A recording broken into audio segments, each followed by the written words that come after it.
On September 3, 2025, the United States Supreme Court delivered a landmark ruling that will be studied for generations. In a decision that sent shockwaves through Washington and beyond, the court fundamentally altered the balance of power at the highest levels of government. The justices declared that the president can no longer unilaterally impose tariffs by simply declaring a national emergency, unless Congress gives explicit approval.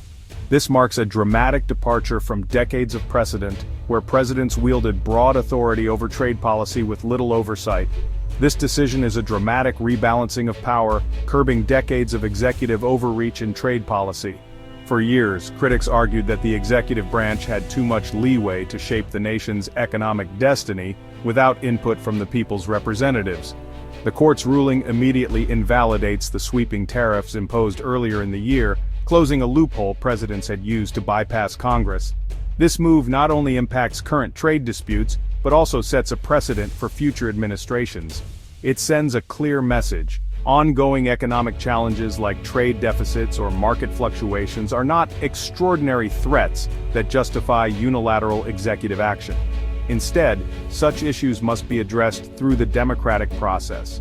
For Americans, this isn't just legal theory, it means lower prices on everyday goods, more stability in the marketplace, and relief for businesses battered by unpredictable tariffs. Families and entrepreneurs alike can now plan for the future with greater confidence. The decision reaffirms the Constitution's design. Congress, not the president, holds the power to tax and regulate commerce. This principle, rooted in the nation's founding, is now more relevant than ever. By restoring checks and balances, the court strengthens the democratic foundation of the nation. It ensures that no single branch can dominate the economic fate of millions without accountability. Major trade decisions will now require debate, compromise, and public consent, not executive decree. In this new era, the voices of citizens and their representatives will shape America's economic future. To understand the court's decision, we must revisit the International Emergency Economic Powers Act, or IEEPA, passed in 1977. IEEPA was never meant for general economic policy. It was a tool for the president to act swiftly in true foreign crises like freezing assets or sanctioning rogue states. Congress, wary of unchecked executive power after Vietnam and Watergate, designed IEEPA to be narrow and accountable. The law's powers were for grave, sudden threats, not for managing trade deficits or long-term economic issues. Over time, presidents stretched the definition of emergency using IEEPA for broader economic aims. The Supreme Court's ruling now halts this drift, restoring IEEPA to its original limited purpose.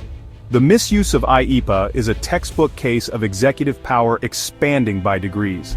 Successive presidents, frustrated by a slow Congress, used IEEPA as a shortcut for policies unlikely to pass legislatively. What began as targeted sanctions morphed into a tool for broad trade actions as each administration pushed the boundaries further. The turning point came when economic issues like trade deficits were labeled national emergencies, justifying sweeping tariffs. Critics warned this gave presidents a blank check to bypass Congress entirely. The Trump administration's 2025 tariffs were the culmination of this trend, forcing the courts to finally draw a line. The Supreme Court's intervention reasserts that only Congress can rewrite the nation's economic laws. President Trump's 2025 tariffs became a defining example of executive overreach, sparking intense debate across the nation and within the halls of government. The administration first declared a national emergency, citing drug trafficking as the justification for imposing targeted tariffs on China, Mexico, and Canada. Many observers, however, saw this move as a thinly veiled pretext to advance broader trade objectives, rather than a genuine response to a crisis. Building on this, the White House then pointed to the persistent U.S. trade deficit as grounds for action, and imposed a sweeping 10% tariff on nearly all imported goods. For certain strategic products, rates soared as high as 50%, sending shockwaves through global supply chains and raising alarm among America's trading partners. The impact was immediate and widespread. Prices surged on everyday essentials, electronics, clothing, food, and more, leaving American families and businesses struggling to keep up with the rising cost of living. Small businesses in particular faced tough choices as their expenses climbed.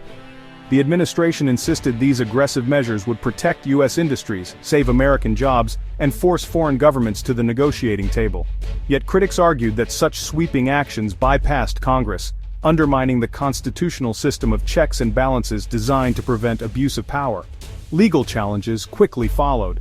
Opponents contended that trade deficits do not constitute a true national emergency and that the president had overstepped his legal authority. Ultimately, the Supreme Court agreed with this assessment. The court's ruling made it clear: the power to impose such broad and far-reaching tariffs rests with Congress, not the president, reaffirming the separation of powers at the heart of American democracy.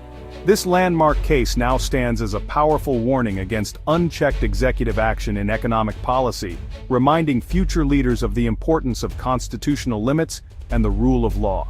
The 2025 tariffs hit Americans hard, costing the average household up to $2,800 in a single year.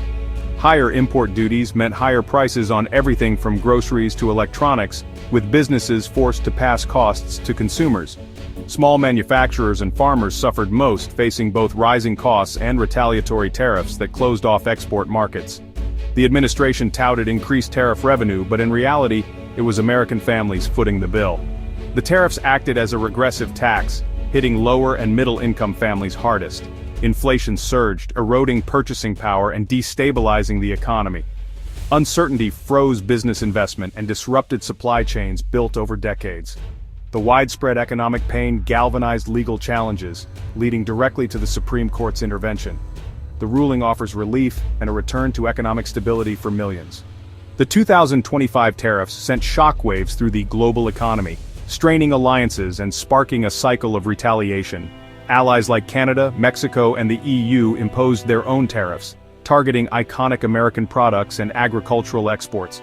Global supply chains were disrupted, investment stalled, and the World Trade Organization was sidelined.